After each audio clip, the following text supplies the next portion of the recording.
Every day, more and more people are coming forward to say they were done in by the Buy a New Car from 699 a month scheme run by Satinsky 1 to 8 and its subsidiaries.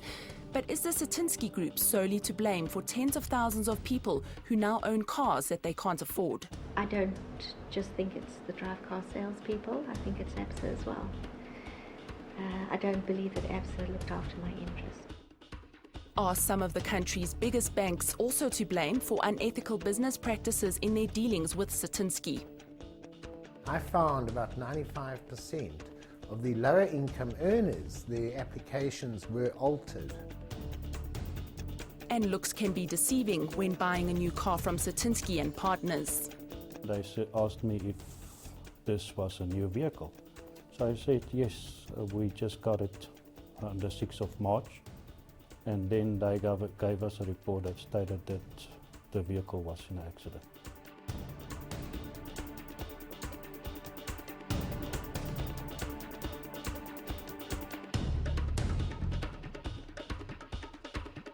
In last week's show, Wheels of Injustice, we probed whether the Satinsky Group and its subsidiaries, which deal in cars and negotiate finance on behalf of its now desperate clients, was in fact a scam.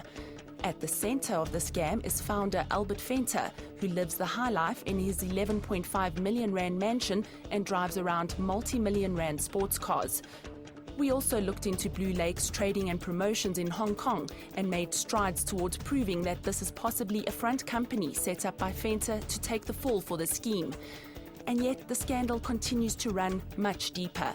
If you had a look how many vehicles was on the road, and watching their video on their website with two persons, one unemployed and the other person an Indian lady, and both of them, the one guy which was unemployed actually stated the most money that which he received cashed in his bank account was 108,000 rand, which works out to close to 40 vehicles which was sold.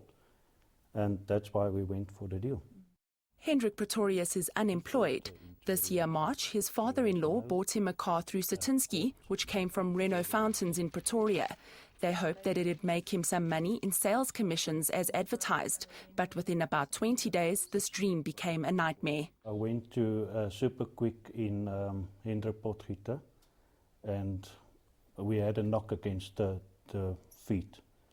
And when they lifted the vehicle up, we saw that there was an oil leak.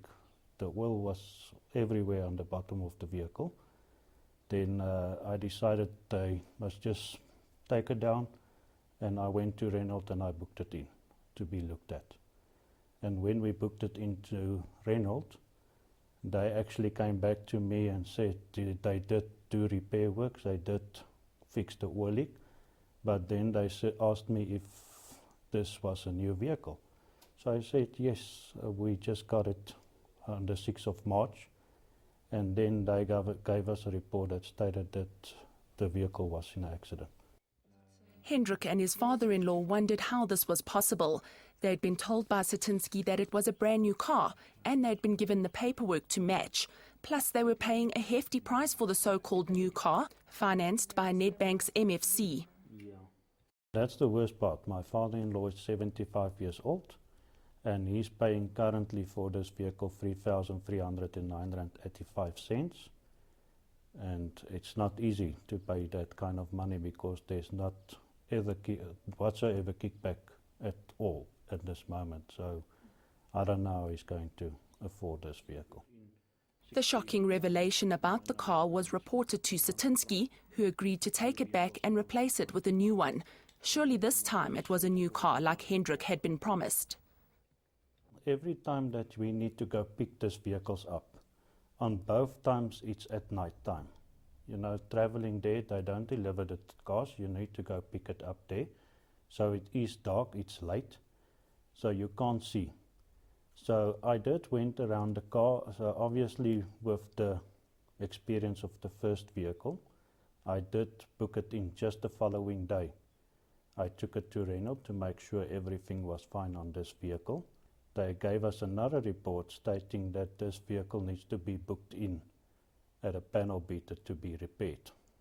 So I just said to them, impossible, it's supposed to be a new vehicle. Hendrik shows me the second so-called new car he was given by Satinsky. To the untrained eye, it seems fine at first glance. But Hendrik takes me around the car and points out all the faults that the experts at Renault discovered. As you can see, this is where you can see the bumper was resprayed and the paintwork is starting to peel off. Okay, so Renault confirmed that this was resprayed? Yes, they did. And that is already peeling off. Then we've got, moving to the back bumper, that you can see here, which we also showed to Mr. Coogan. And we showed him, look, this bumper's got overspray on the vehicle. You've got overspray here, and you've got overspray there, which shows this bumper was resprayed. Yeah. And then also on this side, you can see the bumper is not lining up properly. You can see it looks almost like a dent or something there. It doesn't line up. Again, they took the car back to Satinsky, and this time they dealt with Coogan Munsami, a manager high up in the company. His name keeps on coming up in our investigations too. We actually went through to the offices and we got hold of Mr. Coogan while he was walking past us, like we haven't been sitting there waiting for him. Finally we went and he came and he looked at the vehicle, and his response was that this vehicle was maybe next to a vehicle in a spray booth, that's why it's got overspray on. And with the other stuff, like the door that's not been lining up and bumpers peeling off, he just said if he saw that, he would have not taken delivery on that vehicle. But it's impossible to see that kind of stuff if you get the vehicle while it's dark. So he tries to put the blame back on you? Yeah. Whereas they are the ones that should be supplying you with a new car? Yes, obviously they're the ones that's supposed to inspect the vehicle, and that's even what Renault told us as well, that they are the ones that's supposed to inspect. Well, the second one came from Renault Melrose. What we found out is that there is some connection with Albert Venter and Nissan in Melrose and Renault Melrose. It's one dealership. Did you have any idea that there was this kind of involvement with Mr. Venter in the Not at all, because we actually went to Princess Crossing and the salesperson who helped us there said they stayed away from these people. They're not doing business with them at all. A number of reliable sources have told Special Assignment that the alleged mastermind behind the car scheme, Albert Venter, has 50% shares in Nissan and Renault Melrose on Corlett Drive. Hendrik and his father-in-law thought it best to trade the car in, since Satinsky had proved unhelpful and untrustworthy. But for a car that is financed at 234,000 Rand, it wasn't financially viable. We've been with Renault Princess Crossing yesterday, and they said the stepway that we currently have is selling at the moment for 135,155. And they only offering us 105,000 for this vehicle. After not receiving any help from Satinsky or MFC to fix the problem, Hendrik has now gone to the police. We actually went to a couple of police stations. Some of them is not very helpful, but Honeydew immediately said it's fraud, and they immediately helped us open the case. But it appears Hendrik is not alone. As thousands of 699 customers start requesting their Inatus documents pertaining to their cars, a trend is starting to emerge. Many people on Facebook say that their licensing documents show that they were sold either demo models or second-hand rent-a-cars by Satinsky. The claim is that the cars have been refurbished and the odometers have been disconnected or turned back to make the mileage more acceptable for a brand new car. A serious allegation facing Satinsky.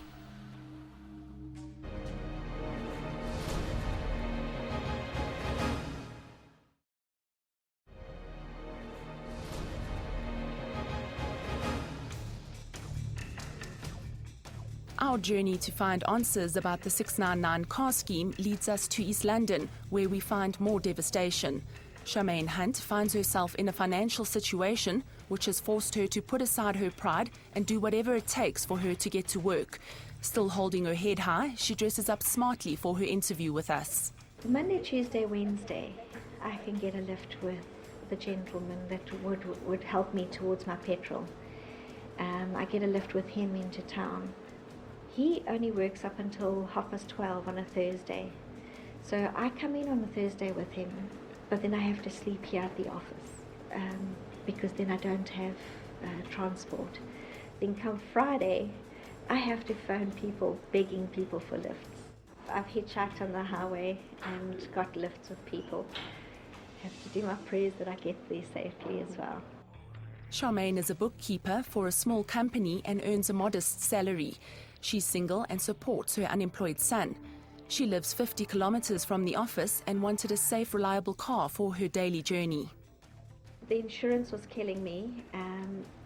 I had to cancel my insurance because I was in some other debt for 3 months, and then I would reinstate it. I had that accident in that month, and now I have to now pay for all those accident repairs myself, which I cannot afford. The undrivable car sits forlornly where she works, still displaying the stickers of the deal which she so regrets buying into. It kind of makes you wonder, was this intentional all along to do people in, or did something go sour somewhere along the line? There's a lot of questions that a lot of us are actually asking, what is actually going on? But everything is pointing to the fact that this man has actually just scammed us. Simon Lapping, a self-appointed consumer activist, has been helping thousands of 699 customers. He's been looking into Charmaine's finances and says that her credit report shows that she has a judgment against her and she was already battling to make her home loan payments every month. He says she should have been deemed a high-risk lender by the banks. In her case, the loan was given by ABSA, and ABSA actually did a credit check on her ITC. But the numbers on her application form were altered to show a bond repayment of, debt repayment of 3,900 Rand plus 1,000 Rand a month living expenses. Now, if ABSA had done their homework, they would have seen, but this woman has got a bond with us and 3,900 Rand doesn't feature anywhere. And they should have red flagged her account straight away. MFC declined her application for loan. ABSA gave her the loan. Something doesn't wash. Here 3.9, and you're saying her bond is with ABSA. Is with ABSA, and it's yes. 4,400, so that Yes. should have been easy for them. Should have been easy. They could do an internal check and they could see what the correct amount is. Just the basics has not been checked. 400 years residential. You've been living in a place for 400 years. I don't know. Simon has called for the thousands of people he's helping to request a copy of their car financing application from the banks. A questionable trend seems to have formed when it comes to these 699 applications. The same day as MFC. Yes, and then MFC. We researched a lot more, and I found about 95% of the lower income earners, their applications were altered. And I've now got evidence that verifies this fact, and where the expenses and income have been altered drastically to favour Satinsky in order to get these cars sold. Here's her income expenditure. Simon takes me through one of the cases, which he says proves that some of Satinsky's clients' financial details were altered on these applications. The proof of the altering is there. Dominique, who works in Midrand, she submitted an online application but had the gumption to keep a copy of that application. And her expenses shows about 6,200 Rand from a net salary of about 9,000 Rand. And her application was also altered where it showed expenses of around about 1,500 Rand and loans of about 1,800. So they lobbed off about 3,000 Rand from her original expenses. And this is how they facilitated so that she could get a loan. The banks were contacted to respond to questions about their involvement with Satinsky 128 and the loans for the 699 cars. All the banks opted to give us a written response.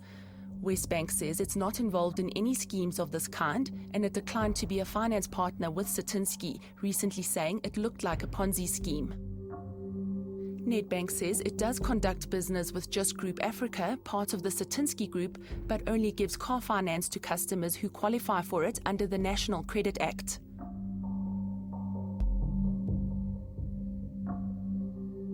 Standard Bank says it doesn't take into account any outside agreements which help customers pay off a loan when financing them.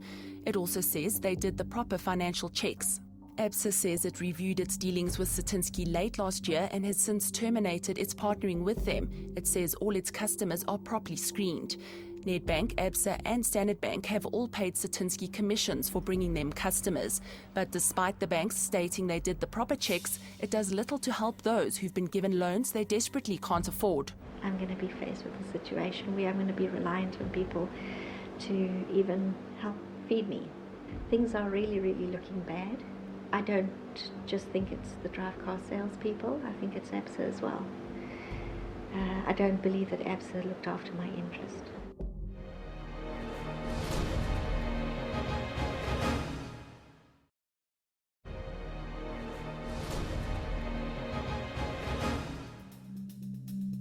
A former Satinsky 128 employee with intimate knowledge about the company agreed to speak to us on condition of complete anonymity. The source shed some light on how much Satinsky was making from car sales. Albert Venter turned an average profit of about 26,000 rand per vehicle sold, including bank commissions. So if Venter has sold an estimated 29,000 cars at a profit of 26,000 rand per car, it works out to a whopping 750 million rand made in car sales.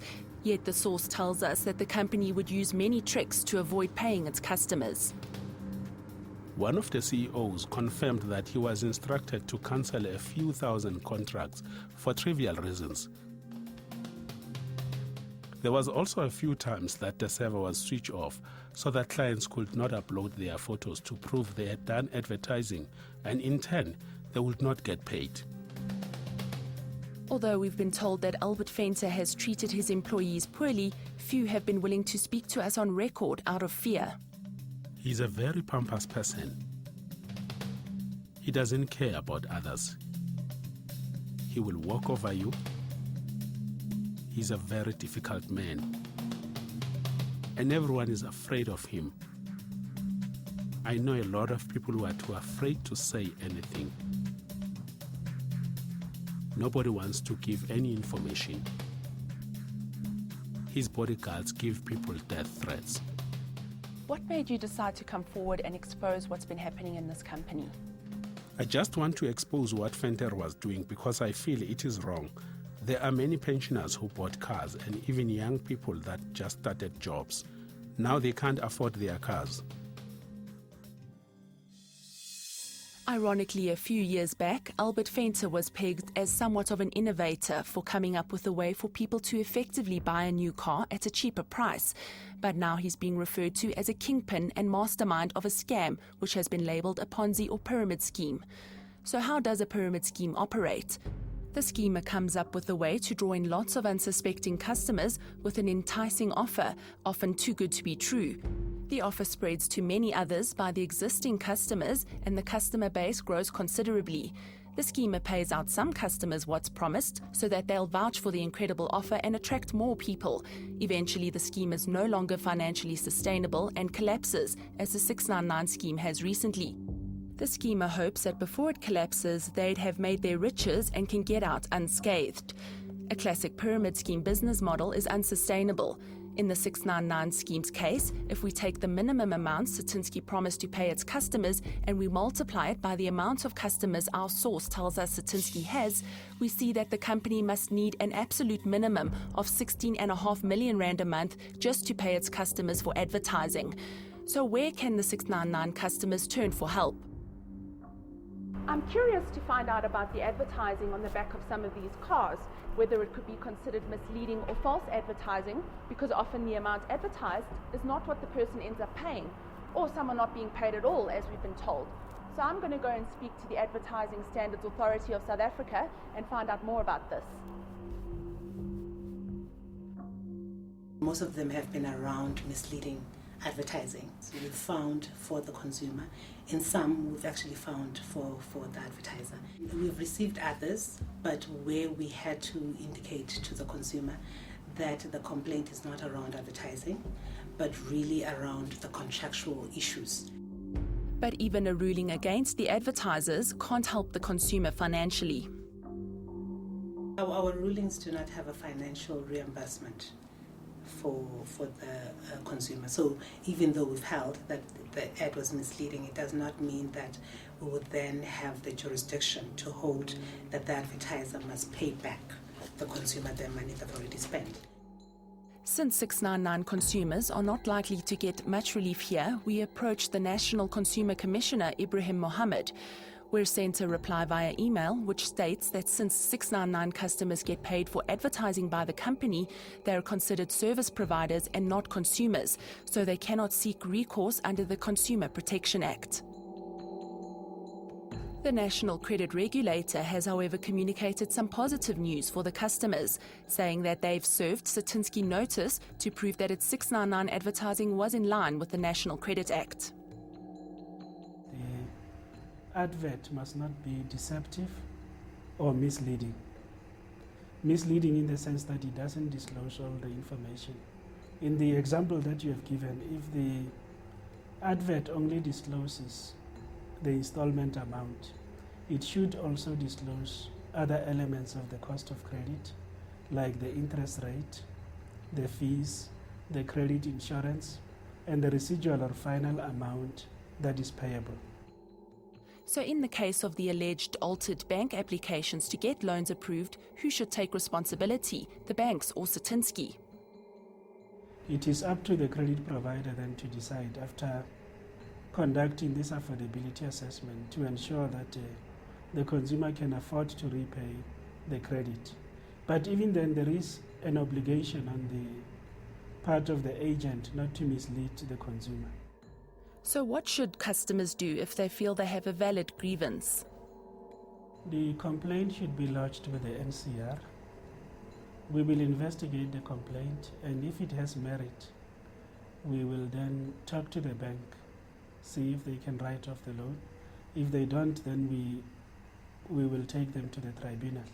If we feel that, based on the evidence that we have, there is reckless lending. More hope has arrived for the desperate customers in the form of a law firm who has offered to help them take Satinsky and the three banks, Nedbank, ABSA and Standard Bank, to task.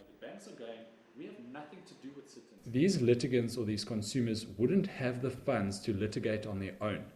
And what our courts or our legal system allows is, in these situations, is for people to come together, to apply to the court, to have it certified a class, to go and say, yes, we can see this as a whole, and bring it as a class, instead of these individuals going together as individuals and not having the funds to proceed to court, and then at the end of the day not having any justice served. There are definitely triable issues. There are definitely questions that need to be answered, and the courts are the only forum where we are going to get proper answers, and the answers to the questions that everyone is asking. The banks have criticised the 699 customers of malicious rumours and the law firm of jumping on a popular issue, but Duncan has defended their action. We're not asking for financial claim of damages. We really just go in there to say we want these contracts declared null and void. The reason I took this case on is something just touched me inside with reading the first article, that these are rights that people need to have somebody fight for. The application has been postponed to the 7th of August. Despite all that's happened with the 699 deal, Albert Venter is already punting a new scheme called Accelerator Rewards, where people who refer car buyers to him can earn 3,000 Rand commission. But our source is not convinced anything will change. It's the same type of scheme. I can't see him paying these people the 3,000 Rand if he didn't pay the previous customers what was agreed.